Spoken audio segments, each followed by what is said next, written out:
The reckoning begins after the crisis that left millions of Texas in the dark and cold. They did the equivalent of slamming on brakes while driving on ice, and it led to a collision. Lawmakers launched hearings to demand answers. Who's at fault? I don't want to hear about systems.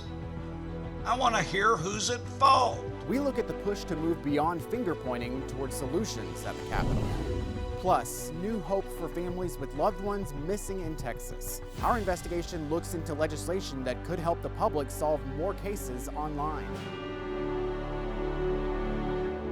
Hello, and thank you for joining us for this special edition of State of Texas. I'm Josh Hinkle, and today I'm joining you from outside the state capitol, where this week state lawmakers held hearings focused on getting answers about the breakdown of the state's power grid. A lot of attention has been on the Electric Reliability Council of Texas, or ERCOT, which manages the state's grid. During a meeting Wednesday, ERCOT's leaders defended its response to the crisis. The CEO said the power outages put in place saved the state from a more devastating blackout. But the board also admitted the need for improvements. Before the specially called meeting, 5 ERCOT board members resigned. Those resignations included the board chair and vice chair. All 5 of those members live outside of Texas. A 6th board member resigned on Thursday, and another person withdrew his application to fill an open seat on the board. Governor Greg Abbott said he would make the restructuring and the investigation into ERCOT his top legislative priorities. Many of you are angry, and you have a right to be. I'm angry too. This legislative session will not end until we fix these problems. When hearings started here Thursday at the Capitol, a lot of the focus was on ERCOT. But testimony in both the House and Senate started to spread the blame around, from power providers to regulators to elected officials. We learned the governor and others were notified by at least one energy provider of potential problems ahead of the storm. When we didn't quite see the urgency, I said, we need to get out and talk to elected officials and also the regulators. And that would have been as of the 10th of February, Wednesday? Yeah, that started on the 10th, and it probably was 10th and 11th. Mr. Morgan, just to the extent that you know, do you know who specifically at the governor's office Vistra communicated before the storm? Yes, it was Louise signed. Okay, and then same question as to the PUC. All the commissioners.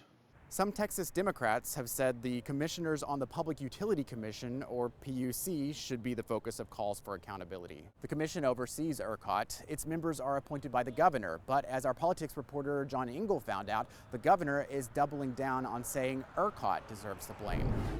I was worried about all of us. 4 days, no power. I just thank God we all survived.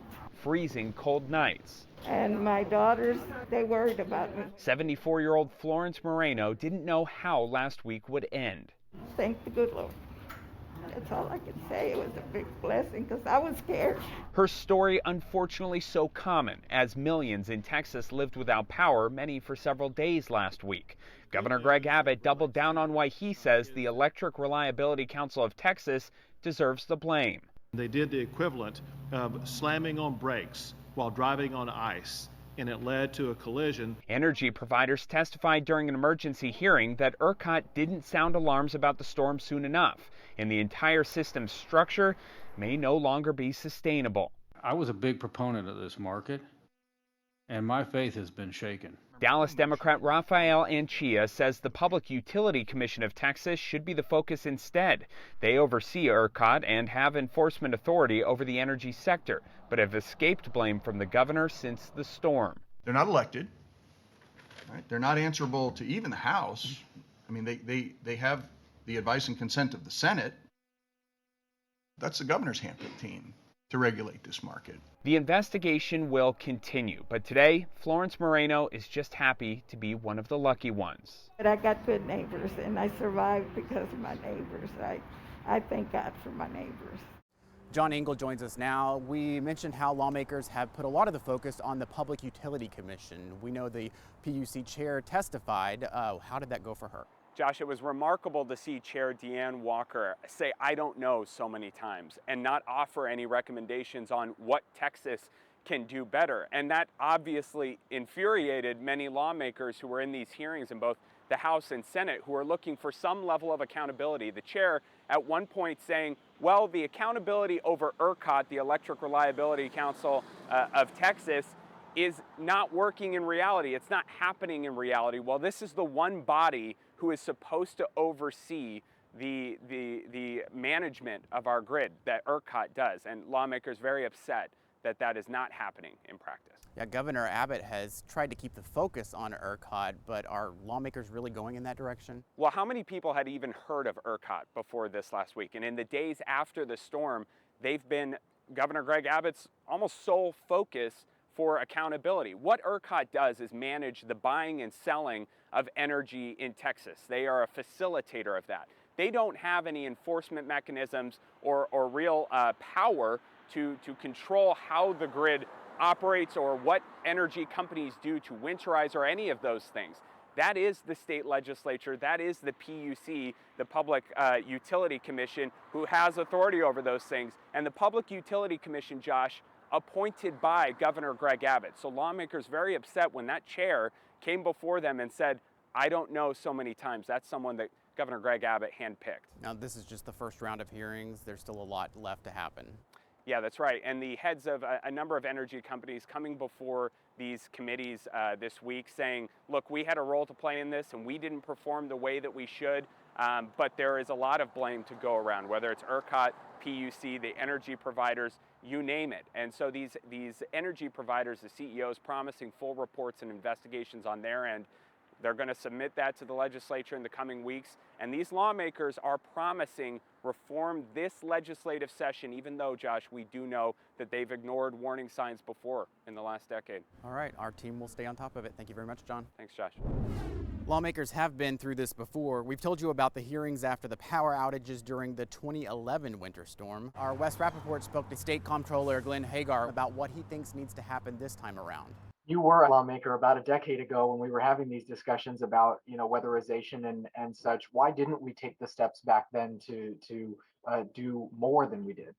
Yeah, I think it's a kind of multifaceted. But what I did back in 2011 was require not only weatherization reports, which were being provided to ERCOT, but also to be provided over at the regulator, which is the Public Utility Commission, and also have the Public Utility Commission look at what type of weather Texas is going to have, whether we need to require weatherization in our facility plants. That piece didn't get put into place. And I think this time we need to look at that, but also make sure that it's not a one and done. So in other words, as Texas continues to grow in population, continue to grow in business, continue to have a different mix in our portfolio of energy sources, we need to make sure we reevaluate that every so many years to make sure we're keeping up with the exact economy that we have at that point in time.